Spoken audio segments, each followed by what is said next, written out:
Գյումրիի կենտրոնական շուկան առաջվա նման մարդաշատ չէ։ Ապրանքները տեսակ շարված են, բայց վաճառողները դժգոհում են, որ չեն կարողանում իրացնել։ Պատճառը եւ զգալի գնաճն է եւ մարդկանց անվճարունակությունը։ Գնորդների խոսքով ամեն ինչն է թանկացել։ Դժվար է հատկապես թոշակառուների համար։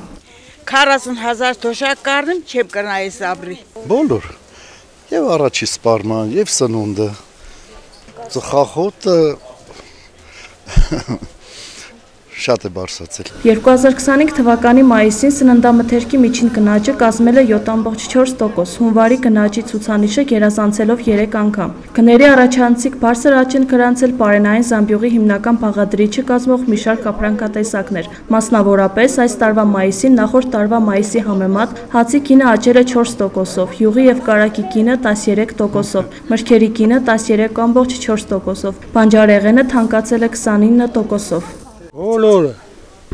են կանանչից բեռնած։ Լարիվն է պարսրցել է, բացի գյուղացու եղածածից։ Տնտեսագետ Արթուր Մկրտչյանի խոսքով գնաճը նկատելի է առաջին անհրաժեշտության ապրանքների դեպքում, կաթնամթերք, մսամթերք, սակայն թանկացմանը զուգահեռ աշխատավարձերը չեն բարձրանում։ Պետք է վերանայի թոշակների ու նվազագույն աշխատավարձի ծավալ ամենախոցելի մասն այդ նվազագույն ցածր աշխատավարձ ստացողներն են, գոնե հավասար պահելու համար կենսամագարտակը, ոչ թե աղքատացնելու։ Ըստ տնտեսագետի, վերջին շրջանի գնաճը համաշխարհային երևույթ է եւ կառավարությունը պետք է զսպող մեխանիզմ կիրառի, ինչը նկատելի չէ։ Այսօր տեսնում ենք, որ ոսկու արձատիկները կրկնակի անգամ, չէ, արձատիկին համար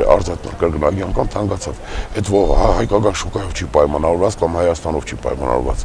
Այստեղի գնաճն էլ պայմանավորված է, մենք փակ տնտեսություն չենք։ Պայմանավորված է համաշխարհային իսկ իրավիճակներով Ռուսաստանի նման երկիրը, որ այսօր ապրանքահումքային հզոր